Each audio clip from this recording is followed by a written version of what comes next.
It is that time of the week. Thursday, 6 p.m. We visit with our buddy, 92.3 The Fan, Cleveland.com, and the Make It Right. Call Kyle Wright hotline. Lance Reisland is back. Coach, welcome to the show. Hey, guys. What's going on? You need to beat the allegations, Coach. JP is concerned that maybe you deleted your old player comps, your draft comps, because maybe you just didn't want to make them sexier. I don't see any now. You had them for all the wide receivers. You sent us the offensive linemen, and you sent us all sorts of things. I don't see player comps anymore, and I didn't want you to feel like you got bullied into taking them down because I did like them. You just liked them if they were better. I just wanted them better. Yeah. Oh, no, I never took it as being bullied. I'm good. I'm good with that. I'll get them back in there when I comp them to Pro Bowls. I know you guys like sexy. I'm old and bald, so sexy's not my thing. So when I get a couple of those comps, I'll throw them in there for sure. Did you have a comp for Malik Willis that you then deleted, or did you just not even have one to begin with?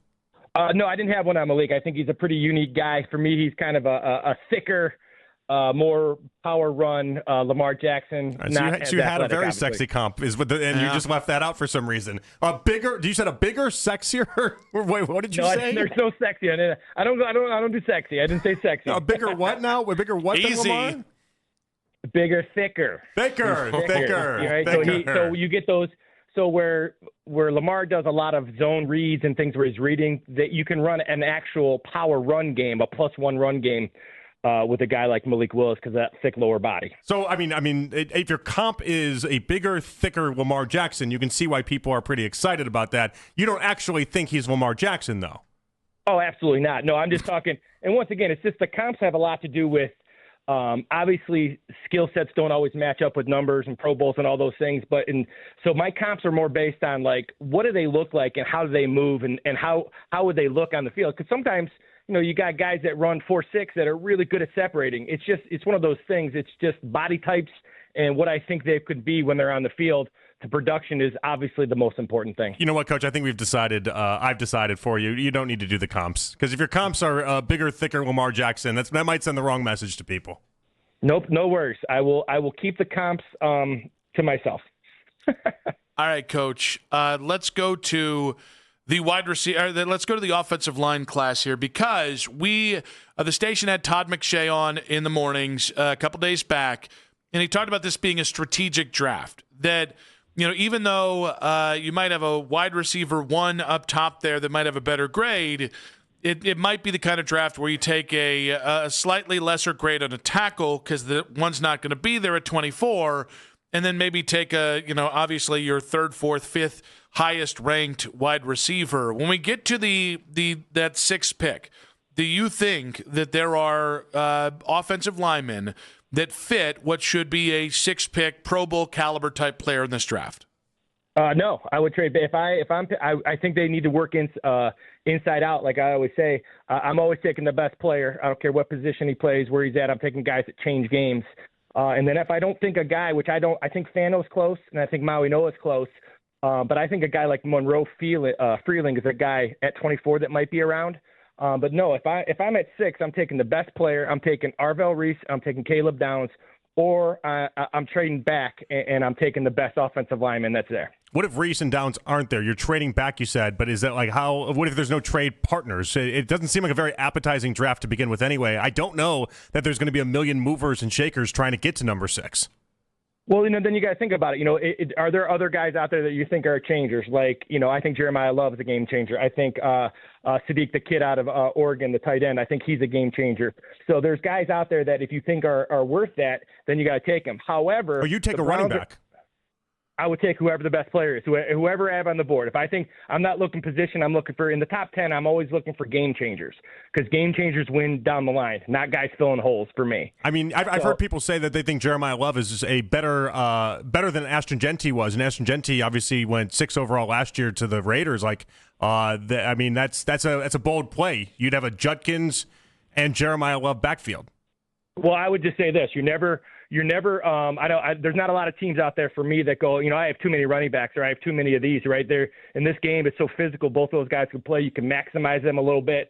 Once again, I'm looking for game changers in that top 10, and I'm not sure if any of those, if I had to pick a tackle, I would say it's Fano. However, I would say this. The Browns are in a position where they're so bad on offense that I feel like everybody reaches a little bit. It's like the Malik Willis. I think Malik Willis is a talented guy. Do I think he's worth 30 to 50 million? No. But when you're stretching and you're so bad on offense, that's what you do. You're like, this guy will be good. We can plug this guy in. Guys who you plug in don't win championships. Game changers win championships, and that's what you got to think about at 6, in my opinion. And once again, it's just that. It's just my opinion. But when you look back at guys those generational guys that change games, regardless of where they play, that's where the Browns have to get some of those guys. All right, Coach. Ty Simpson, Alabama quarterback. This is a big week for him. How he looks in positional drills. He is throwing.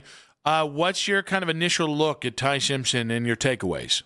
I'm not a Ty Simpson fan. I think he's a solid quarterback. I have him at number, I have him at 6 on my board. And the reason why at quarterbacks is I don't think he has, especially coming to the Browns, I don't think he has an elite trait. Now, he doesn't have bad traits. He throws it well, doesn't throw it great. He runs well. He has a good escapability, but he's not a guy who's going to light you up with his feet. He's not running zone read. He's not running the +1 run game.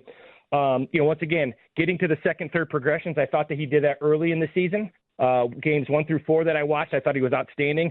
And then, obviously through injury, and then also there's film. And when there's film, defenses kind of take away early reads and make you get to the second and third progression, things like that. And when you're late and you don't have great feet, it's hard to make up for mistakes that you make. And those guys who have those elite traits can kind of make up for some of those things. I think he's a really good quarterback. He's another guy comes from, his dad's college coach. He's a coach's kid. But I worry about his ability, especially if he's not in a team that has a lot of pieces around him. You talk about him going to a team that has established quarterback play like the Rams. I think he could be good there because he can sit, watch, and get better and possibly be a starter down the road. I'm assuming Fernando Mendoza's 1 then. Who's 2, 3, 4, and 5? Well, I absolutely love Garrett Nussmeier still. I think Drew Aller potentially, when you talk about Ty Simpson and Aller and I have those guys. I only have Mendoza and Garrett Nussmeier as my guys that I like in the first round. A guy that I had third that's going back is Trinidad Chambliss out of Ole Miss. I loved him. I think he's going to be a great pro. And then I have Drew Aller. And the reason I like Drew Aller is because of the traits. And if you're taking a guy in day 2 and 3, there's a guy that has tremendous physical ability, size, arm strength, and the idea of being able to take hits. So I really like Drew Aller. And then I got Cade Klubnik, and then who I love from Clemson. I think he's played a lot of football. I go back to my thing with Bill Parcells. Everybody talks about the number of starts, but there was more to it. Bill Parcells wanted guys who played 3 years in college. He wanted guys who had 23 victories, at least 30 starts. These guys who were older, I think, Klubnik kind of gives me that Bo Nix kind of vibe, right? Where he was okay in college, but I think he's going to be a really good pro or solid pro because he has a ton of experience and has seen a lot.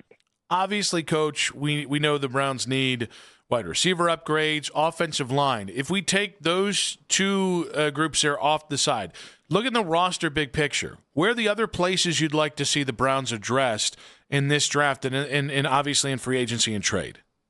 Well, you got to see what you're doing at tight end, and that comes down to what are you doing in 12 and 13 personnel? Are you going true tight end sets with two guys on the end of the line of scrimmage that are going to have their hands on the ground, or are you going to get like a Kenyon Sadiq? Obviously, he'll be gone quickly from Oregon, but he's not a guy that's going to put his hand on the ground. He can, like Harold Fannin, or do you want like a guy like Sam Roush? A guy from Stanford who is a guy who puts his hand on the ground, 6'6", 270, and is going to give you kind of that big, powerful tight end. So you got to decide what you're doing at tight end, what your formations are going to be, your personnel groups, and then they got to go out and they got to get another safety. And a guy that's going to be around day 2 and 3 is a guy named Bud Clark, who I absolutely love out of TCU. He's got 11 interceptions. He's a ball hawk, and if they're going to stay with that one high hat kind of concept, then they need a guy back there that can kind of be over the top and make some plays. And then, obviously linebacker, J.O.K. not coming back. There's some really good linebackers that they got to go out and get. Anthony Hill from Texas is a great player. C.J. Allen from Georgia I really like. Josiah Trotter has a great lineage. So there's some guys out there. Obviously, if Arvell Reese is right there, the idea of Schlesinger and Arvell Reese being next to each other is pretty enticing. So, yeah, they have some depth issues. Obviously, the offensive line and receivers position sticks out, but they need, like I said, they need safety and tight end and linebacker. They gotta They got to figure out what they're doing with the depth at those other positions. What do you make about Anthony Richardson? We've talked a lot about him today. As a reclamation project, are you in or are you out on that idea? Oh, I couldn't be more out on Anthony Richardson, and here's why. He is the ultimate underwear Olympics guy, right? So we only had I think 13 starts at Florida, but all his traits are through the roof. He can throw the football a mile. Physically, he runs well, but he run a 4.4, and his lateral movement is exceptional. But the idea of getting to the second, third progression has really been an issue for him. And really it's been an issue because of his inexperience coming out. Now, the other thing that you worry about is that at that level, your hobbies, your fun, your social life should all be football as a quarterback, because that's what it really comes down to. You have to live the game. And there's questions that out there about his passion and intensity of the game.